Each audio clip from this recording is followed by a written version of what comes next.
Assalamualaikum warahmatullahi wabarakatuh. Bismillahirrahmanirrahim. Alhamdulillahi khaliqil ardi was samawat wa baril bariyat wassalatu wassalamu ala sayyidina Muhammadin sholatan tu'simuna biha minal afat wal ahad wal baliyat. Kepada semuanya makhluk di jagat alam raya, semoga dirahmati Allah Subhanahu wa taala. Hari ini saya membacakan kata mutiara kitab hikam yang ke-58. Min alamati mautil qalbi adamul husni ala ma fataka minal mafiqat wa tarkun nadmi ala ma fa'alta min wujudiz zallat.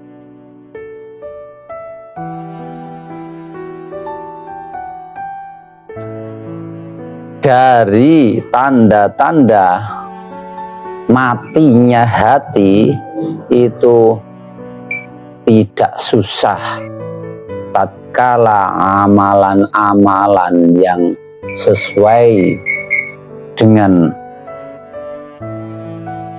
maksud Tuhan, amalan-amalan baik menuju Allah itu tidak bisa kita laksanakan, atau istilah pot terlewatkan, kita tidak bisa melaksanakannya, maka kita tidak susah. Berarti itu tandanya hati tersebut adalah mati. Watarkun nadam ala ma fa'alta min wujudiz zallat. Tatkala kita melakukan dosa-dosa, kesalahan-kesalahan, kita juga tidak getun, tidak menyesal. Nah, itu tanda matinya hati kita. Qultu mautul qalbi sababu salah satu asya. Matinya qalbi, hati itu sebabnya ada 3 macam. Hubud dunia, pertama cinta dunia. Ghafalatun an dzikrillah. Yang kedua, lupa terhadap zikir kepada Allah, lupa tidak zikir kepada Allah. Wa irsalul jawarihi fi ma'asillah, dan fisik kita melakukan maksiat kepada Allah Subhanahu wa taala. Itulah sebab-sebab hati kita mati. Membiarkan fisik kita itu melakukan maksiat kepada Allah, lupa, selalu lupa tidak zikir kepada Allah, dan cinta dunia. Wasababu hayati salah satu asya, adapun sebabnya hati ini agar hidup tidak mati, itu juga ada 3 hal. Az-zuhdu fid dunya, zuhud di dalam dunia, hatinya tidak bergantung pada dunia, tidak kesengsem pada dunia, tidak terobsesi kepada dunia. Dunia hanya ya pakai, butuhkan seperlunya belaka. Wal istighalu bidzikrillah, dan tersibukkan pada zikir, dengan zikir kepada Allah. Wasuhbatu awliyailah, dan berteman pada kekasih-kekasih Allah. Itulah yang menjadikan kita hidup. Saya ulangi lagi, pertama zuhud di dunia, yang kedua sibuk zikir kepada Allah, yang ketiga berteman dengan kekasih-kekasih Allah. Adapun kekasih-kekasih Allah sudah tanda-tandanya dijelaskan pada bagian hikam yang ke-57 kemarin. Dipersilakan untuk review ulang ke-57.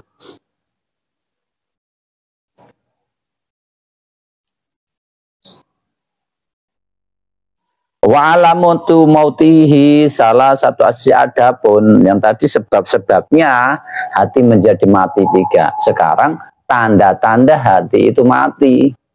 Tandanya sendiri itu apa? Pertama, adamul khuzni ala ma fata minat ta'at. Yang pertama, jika terbiasa katakanlah kita sholat 5 waktu, ternyata kelewat kita nggak melaksanakan sholat duhur. Nah, itu kita nggak susah. Nah, itu tandanya nomor 1. Atau punya amalan zikir setiap hari sekian, 5.000 katakanlah. Dia tidak bisa melaksanakan pada malam itu karena ada urusan-urusan dunia. Nah, dia nggak susah. Nah, itu tandanya hati itu mati. Watarkun nadmi alama fa'alta minazalat. Yang kedua, jika kita tiba-tiba melakukan kesalahan, melakukan dosa-dosa, jika tidak menyesal, nah itu juga tanda hati kita mati. Kalau tidak mati ya layu. Yang ketiga, subatu kalil ghafilin al amwat, berteman dengan orang lalai kepada Allah yang disamakan dengan amwat, orang mati. Artinya lalai hatinya berarti mati hatinya. Berteman dengan orang tersebut lalai terhadap Allah, sibuk terhadap dunia saja, itu tanda hati kita juga mati. Wa dzalika anna sudurut ta'at minal abdi unwanus sa'adah wa sudurul maksiat alamatus syaqawah. Karena suatu amal ketaatan kepada Allah yang keluar dari seorang hamba itu merupakan simbol, lambang, alamat daripada hamba tersebut masuk golongan orang-orang yang sa'adah, bejo. Wasudurul maksiyah alamatus saqawah, dan bila maksiat keluar dari hamba tersebut, dari fisik hamba tersebut, itu merupakan lambang, simbol, tanda, alamat orang tersebut masuk orang yang celaka. Fa'inkan al-qalbu hayyan bil ma'rifah wal iman alamahu ma yujibu syaqawatuhu wa farahahu ma yujibu sa'adatuhu. Karena jika hati hidup karena ma'rifat, kenal Tuhan, wal iman, dan mempunyai iman, maka jika sesuatu hal yang menyebabkan dia celaka, maka sakit hatinya.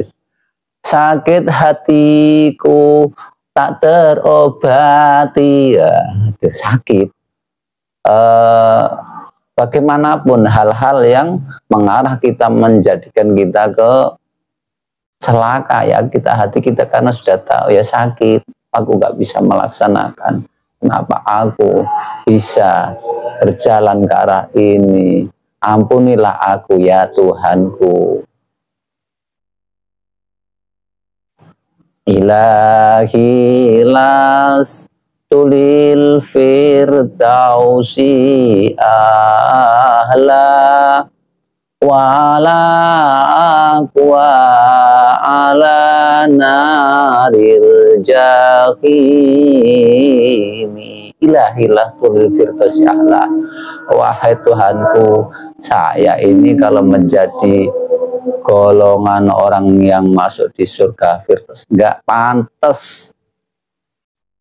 Wala aqwa ala naril jahimi, tetapi jika aku masuk golongan orang-orang yang harus dimasukkan di neraka jahim juga nggak kuat. Nah itu sahabat nenggone Gusti Allah. Ya taulah sendiri ya gitu. Ya jenengan tahu sendirilah. Jika enak nggak pantas, jika tidak enak nggak kuat. Jadi tanda hati hidup itu ketika perbuatan yang mengarah ke kecelakaan, ya sakit. Tetapi kalau kita bisa melakukan perbuatan yang mengarah kita menjadi bejo ya bahasa Indonesia nih. Apa ya? Bejo. Maka kita senang. Ataqalu sudurut ta'ah minal abdi alamatu ala ridho maulahu wa sudurul maksiyah alamatu ala ghoti.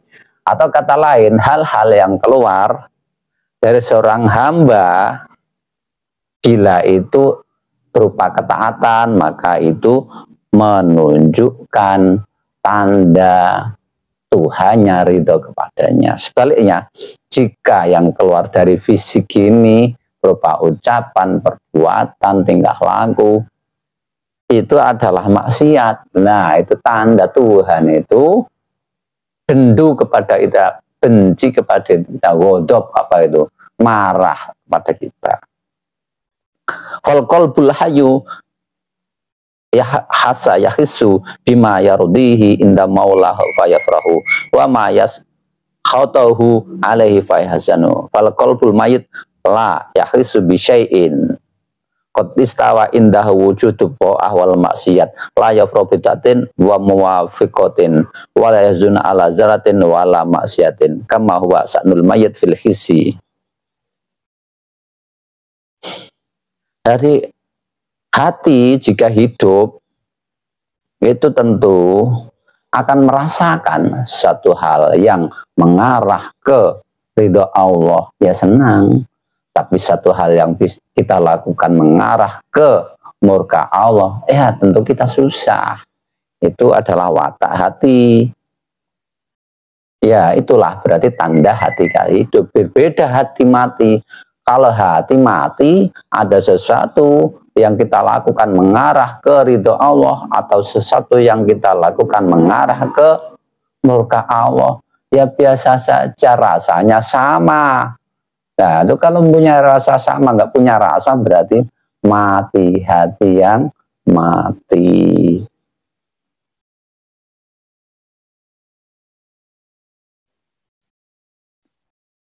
Itulah mati kan, kalau mayat mati rasa, orang hidup ya kan hidup rasanya, dicubit ya sakit, kalau digoyang banyu adem ya seger, orang mati ya nggak ngerasa.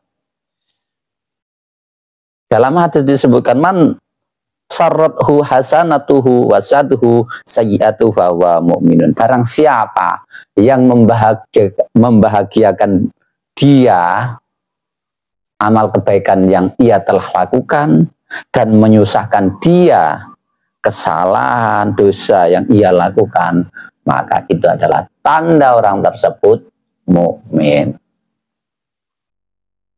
Waqal Abdullah ibn Mas'ud al-mu'minu yara dunubahu kannahu fi asli jabalin lam yakhafu ayyaqa'u alaihi wal fajir yara dunubahu kadzubab waqa'a ala anfi faqala bihakadza fa'tau.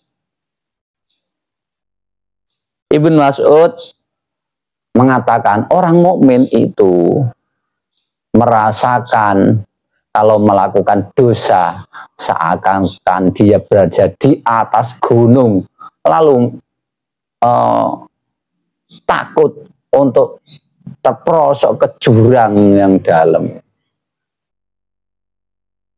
Jika melaksanakan dosa, dia sangat takut seperti dia akan terperosok ke jurang yang dalam dari atas gunung.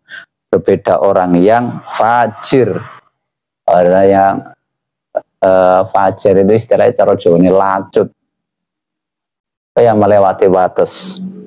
Itu dia melihat dosanya seperti lalat mencok di sini cuma keri-keri dikit, dibuang saja, dibasuh, disuruh pergi gitu aja.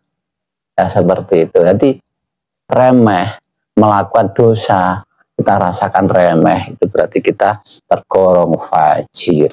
Kalau kita melakukan dosa, kemudian takut seperti kita di atas gunung, takut terjun di jurang, berarti kita tergolong orang yang mukmin. Semoga bermanfaat. Wallahu a'lam.